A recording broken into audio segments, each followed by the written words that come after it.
और अब आपको बता दें कि भाजपा की बाड़ाबंदी में प्रताप सिंह सिंघवी जा रहे हैं। देखिए विजयी होंगे।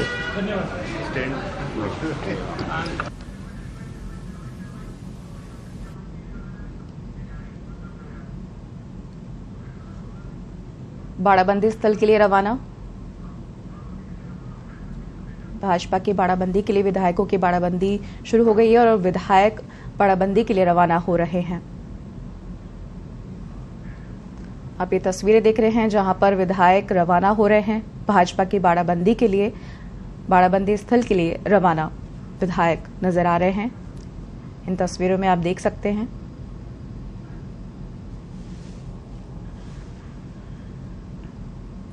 बैठक के बाद रवाना हुए हैं विधायक भाजपा की बाड़ाबंदी के लिए रवाना होते हुए नजर आ रहे हैं।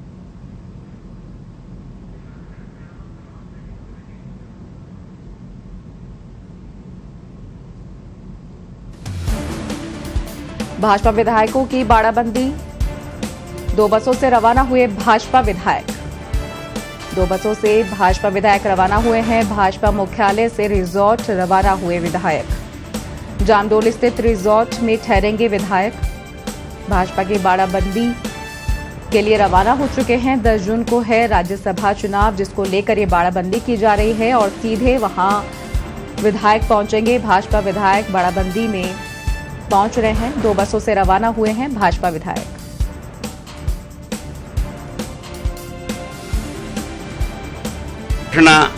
शायद हमने जो की फार्म भरते ही, इसको बाड़ाबंदी कहें तो आप अपने हिसाब से कहें, पर निश्चित रूप से अब तक जितने भी राज्यसभा के चुनाव हुए, चुनाव के पहले हमने अपने सब एमएलए को एक जगह लेकर के वोट डालने के बारे में भी एक प्रशिक्षण देना आवश्यक है। छोटी मोटी भी गलती हो जाती है तो जो काउंटिंग की गणित है वो बदल जाती है। तो एक तो वो नहीं हो, दूसरा क्या है कि सामूहिक रह करके पार्टी के और बारे में भी, विकास के बारे में, उसके विस्तार के बारे में भी समय का सदुपयोग करेंगे। अगर बाड़ाबंदी कही जाती है तो जयपुर में क्यों करते हैं? बाड़ाबंदी तो उदयपुर में करनी पड़ी, 400 किलोमीटर दूर। 2 तारीख को करनी पड़ी, उसको जो सरकार चला रहा है और जिनको 100% कॉन्फिडेंस है कि हमारे पास बहुमत है, तो फिर वहां उदयपुर भागने की जरूरत क्या है? फिर वहां नेट बंद करने की जरूरत क्या है? फिर वहां मोबाइल बंद करने की जरूरत क्या है? और उसके बाद भी अभी उठापटक चल रही है। तो डर तो उनको है, हमें तो कोई डर है नहीं। हम तो जितना अपनी ताकत के आधार पर, जो उनके बीच में असंतोष है, आज से नहीं है, सरकार बनी तब से है, सबको गुड़ लगा लगा करके खुश करने का प्रयास किया, लेकिन गुड़ का स्वाद चखा नहीं है। तो अंदर ही अंदर जो ज्वाला पैदा हो रही है वो विस्फोट करेगी, तो उसका जिम्मेदार तो राज्य का मुख्यमंत्री होगा, कोई दूसरा तो होगा नहीं, क्योंकि उन्होंने झूठे आश्वासन के आधार पर अपने लोगों को जो साथ रखा है, अब उनको लगता है कि उसकी परिणति होने की स्थिति नहीं है। इसलिए अगर तकलीफ है तो उनको है, हमें तो कोई तकलीफ है नहीं। कानून व्यवस्था पर सवाल खड़े हो रहे हैं। देखो, कानून व्यवस्था का तो कोई प्रायोरिटी सरकार की है ही नहीं। राजस्थान का मुख्यमंत्री को सच में, अगर वास्तव में वो गृह मंत्री है तो उसको एक तरह शर्म आनी चाहिए।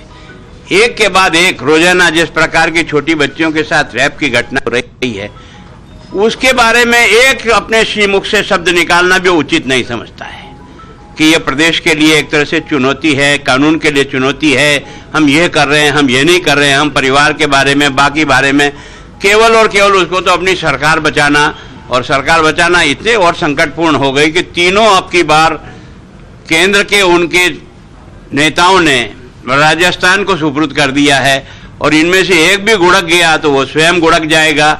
इसलिए उसके लिए चुनौती बना हुआ है अब की बार का राज्यसभा का चुनाव। सर, आपको कितनी उम्मीद है?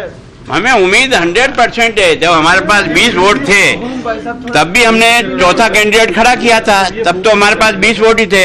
आज तो हमारे पास 30 वोट है और 11 ही जरूरत है।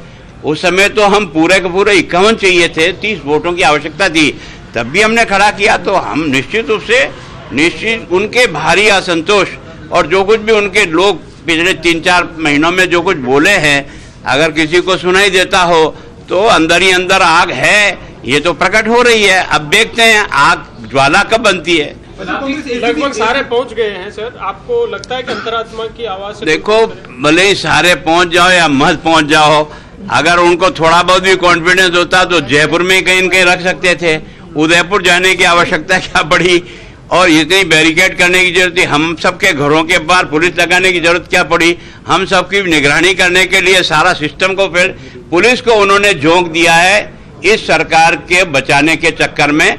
और पुलिस कानून व्यवस्था के बारे में तो चिंता है कम, बच्चियों के जिस प्रकार की घटनाएं उस पर पास उसको समय नहीं, सारे के सारे अधिकारी चमचागिरी में लग करके जिस प्रकार की स्थिति खड़ी की है वो राजस्थान के लिए बहुत ही दुखद है। एसीबी में कंप्लेंट की है सर कांग्रेस ने। वो तो उसकी आदत है, पिछली बार भी की थी और फिर वापस आपने देखा वो लौट के बुद्धू घर को आए, अब की बार भी की, हमारे लिए नहीं की है।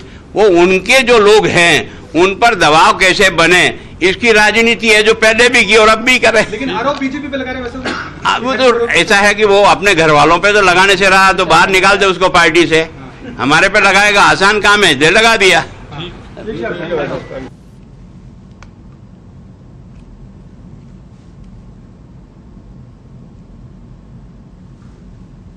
भारतीय जनता पार्टी के विधायक 3 दिन के कार्यक्रम के लिए जा रहे हैं। हमारे यहाँ ना तो कोई विधायकों के टेलीफोन लिए जाएंगे, ना ही कोई पाबंदी लगेगी, ना कोई प्रतिबंधिता रहेगी, क्योंकि मोदी सरकार के 8 साल हुए हैं, शानदार 8 साल, बेमिसाल 8 साल। उन 8 साल के गरीब कल्याण के काम को जन जन तक पहुंचाने के लिए हम अपनी रणनीति बनाएंगे। उसकी तहत ही अलग अलग सत्रों के अंदर उद्बोधन होगा। निश्चित तौर पर पवित्रता से प्रशिक्षण शिविर हमारा होगा, कोई बाड़ाबंदी नहीं है। एक वैसे बड़ा सवाल ये है कि प्रदेश की कानून व्यवस्था चाहे जयपुर के पास अमेरिका, देखिए राजस्थान के मुख्यमंत्री जी का पूरा कार्यकाल अपनी कुर्सी के हिलते हुए पायों को बचाने में रहा। राजस्थान की राजधानी देश के महानगरों में आपराधिक दृष्टि से रिकॉर्ड बनाती जा रही है और जिस प्रकार के दुष्कर्म अबलाओं के साथ हो रहे हैं, सरकार के माथे पर कलंक है। बेखौफ अपराधी है और बेबस पुलिस है। आप देख रहे हैं पुलिस के अधिकारियों को पहले गाली गलौज करते हैं विधूड़ी जी, फिर उनका स्थानांतरण होता है। यानी पूरी सरकार सिवाय विधायकों के मिजाज पुरुष के कुछ कर नहीं रही। एक एक विधायक के पीछे 20-20, 30-30 पुलिस कांस्टेबल और अधिकारियों को लगाया है। यहाँ इनको यह फुर्सत नहीं है कि अपराधियों की गिरफ्त के लिए सरकार कुछ कार्रवाई करे। इनके जद के अंदर विधायक आना चाहिए, निर्दलीय विधायक आने चाहिए। पूरी सरकार के पुलिस तंत्र को इस काम में लगाना ये एक तरह से लोकतंत्र का अपमान है। एक इस तरीके की फोटो आपकी भी आएगी जैसे कांग्रेस की फोटो आ रही है, आप लोगों की भी आएगी इस तरीके की? हमारी कोई फोटो नहीं, हम बड़ी साधारणता से, हम आमोद प्रमोद के लिए नहीं, हम प्रशिक्षण के लिए जा रहे हैं, इसलिए उनका आमोद प्रमोद है ना, हमारा प्रशिक्षण होगा।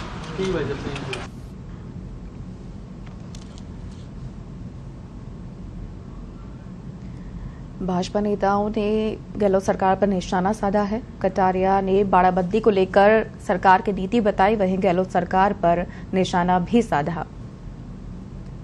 भाजपा की बाड़ाबंदी के लिए विधायक रवाना हो गए हैं। कटारिया ने गहलोत सरकार पर सवाल उठाए हैं, पुलिस लगाने की जरूरत क्या, कटारिया ने कहा।